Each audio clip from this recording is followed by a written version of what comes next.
can't do anymore. But the 1981-82 Blugolds seniors accomplished that remarkable feat. Tony Carr, Bob Coonan, and Greg Jensen rewrote the school record for most appearances in a national tournament. As for Carr, he turned the Blugolds scoring record book into a personal biography. The Top Cat now owns the school records for most points in a game with 49 against Platteville, most points in a season with 814 in his senior year, and most points in a career with 2,257. But the numbers will become just agate lines on a yellowing page. What will live forever are the memories. Memories of a soft-spoken 6'3" senior who made 1981-82 the year of the cat.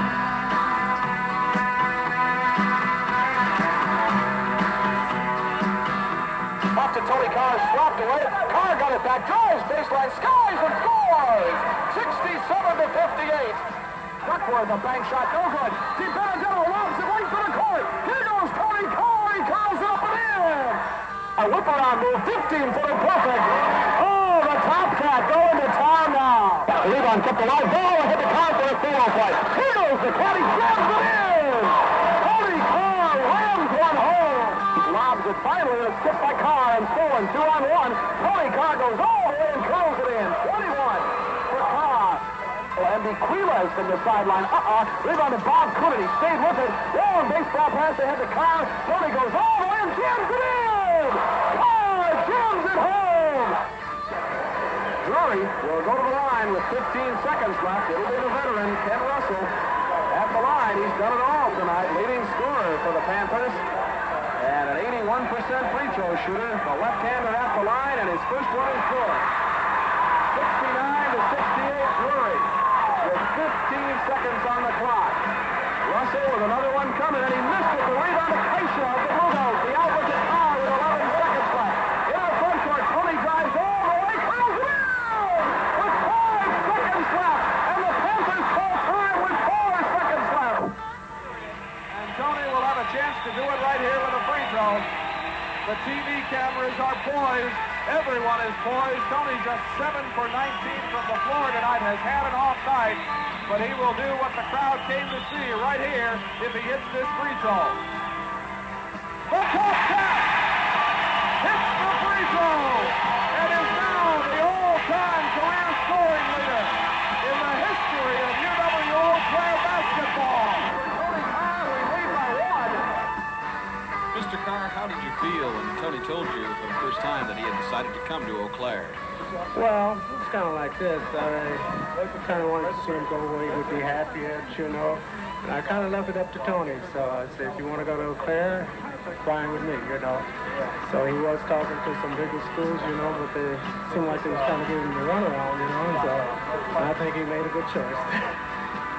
Well, he did as far as we're concerned. You know, I think part of the reason, Mr. Carr, why we all enjoy watching Tony so much is because he seems to enjoy what he's doing. Well, yeah, he's been enjoying basketball for a long time. I think when I went to see him play his first game, you know, it was a little, when you bounce the ball 3 times and let it go, you know, so he really had a good time playing basketball. When I first came in, you know, I came in, I had a lot of maturing to do yet. You know, I still was pretty wild from high school because we were pretty much a run and gun, you know, type of team at times. It took me, I had to settle down and, you know, and control myself better and definitely work on defense a whole lot. But, you know, after time went along, you know, things sort of shaped up better. After Kansas City, you know, I'm trying to work on my criminal justice degree.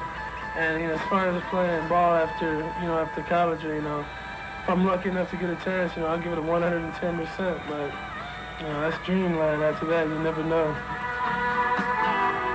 Tony Carr, the greatest scoring machine in Blugold history. But there was, of course, so much more to the 81-82 Blugolds. There was Captain Crunch, co-captain Bob Coonan, who treated rebounds the way a pickpocket treats wallets. Greg Jensen, the Kaukauna Kid. He cashed in on offensive rebounds the way John Paul Getty cashed in checks. The transfer from Davidson, Rich DiBenedetto, Richie D. He was more interested in the stock market than in basketball until you put him on the court with the ball in his hands. then it was the Blugolds stock that soared. And then there were the freshmen. No one knew what role they would play in the 81-82 campaign. After one early season triumph, Coach Ken Anderson spoke of his crop of rookies this way. When you get your driver's license doesn't mean you're an expert driver. We got some guys at the stage right now, they just got their driver's license. But I don't completely trust them with a car yet, you know. Drive the car they did. In fact, they helped the Golds shift into high gear. Tom Saxelby and Rick Dahl both moved into the starting lineup, and Larry Brown and Paul Mariachi, along with veteran Julian Kaisha, gave the Golds the strong bench that has become as much of a Ken Anderson trademark as trips to Kansas City. That mark, though, appeared to be in jeopardy when the Blugolds faltered late in the year, but a win over Oshkosh gave Eau Claire a share of the State University crown. Still, to achieve the goal of 4 for 4, the Golds would have to do it the hard way, on the road. First, the long trek to Kenosha, the Parkside Rangers, the team with more intrigue than a soap opera. They were losing 2 coaches after the season, and they lost 2 players before the game. They were left to rely on a pair of flashy young guards and the ample girth of 6'8", 280-pound Ray Baby Huey Duckworth. The Blugolds responded with an early flurry in each half and held off a late rally to send Parkside to the sidelines. Blugolds against a man-to-man defense. Running a weave, setting picks. Dahl with a howitzer. It's good! Rick Dahl, 5 for 5 from the floor here in the first half. The Blugolds lead 20-16. 8:42 to go. Steve Stevens is saying, where did that guy come from? The answer, Altoona. A block by Coonan. Brittman onto the right baseline on a trailing call will be coming up with a 3-second call against Ray Duckworth. Beautiful block by Coonan. His 54th of the year. He leads the team in that category.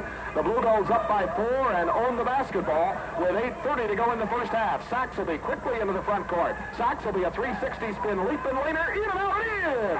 Saxelby connects. Saxelby drives all the way. Pull up lead in shot. Good. Nobody stopped him. Timeout Parkside. Right angle out to Brittman, top of the wheel. To his right. Shoots a one-hander. No good. Rebound. Duckworth had it slapped away. DiBenedetto ahead to Dahl. He's got a step on McLeish. Rick Dahl scores. And the goal's up by 9. Duckworth, a bank shot, no good. DiBenedetto lobs it right to the court. Here goes Tony Carr. He curls it up and in. 69-58. They call a goaltending. It went in anyway, and they're going to call a technical. And we had an official's timeout as Ray Duckworth is pooped again and goes over to get a little towel from Rudy Collop. Well, this certainly has been a fast-paced game tonight. Both these teams have been up and down the floor very quickly, and it does not surprise me with the crowd that we have tonight that the Heat's starting to win on some of these big players, especially Duckworth. Ray Duckworth, who is as big as they come and as wide as they come. We had an all rear-end team. He'd sure be the captain. 4 seconds left. The feed into Brittman with 2, with 1. Brittman from the top of the wheel. They'll let him shoot. He scores to make the final numbers. Eau Claire 86, Parkside 80. Bring on the pointers. Hale Quant Gymnasium, 4,500 rabid fans, March 3rd, 1982. The Stevens Point Pointers, who had dealt the Golds their most lopsided loss in quite a while, were ready.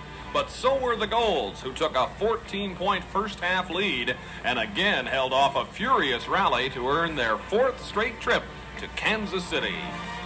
To Radke, right side, John Mack. Double team, still gets to the baseline, gets the shot away, air ball, partially blocked, and DiBenedetto with the rebound. The outlet to Saxelby. Into the front court, Tom Saxelby with 8:10 to go. The Golds with 5 blocked shots here in the early going. Carr on the far side, gets a pick from Coonan, slides to the free throw line, hangs and misses. The rebound, Coonan. Triple team, banks it up and in. Captain Crunch makes it a double-digit lead, and Dick Bennett wants timeout. Out over the top to Cook. Brown with a hand in his eyes. Right side, Stemler drives on Coonan. He shut him off. The jumper, no good. Weak side rebound, knocked out of bounds. Blugolds ball. Cook slapped it out of bounds, and it'll go to the Blugolds. Taken out by Saxelby. No full court pressure now. Dick Bennett waves it off. His red carnation is starting to wilt, but we've got a lot of time left.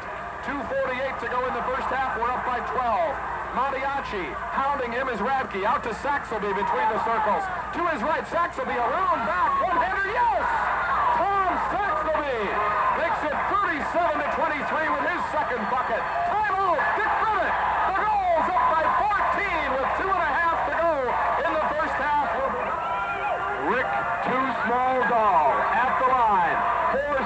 left in the District 14 title game. The front end is good.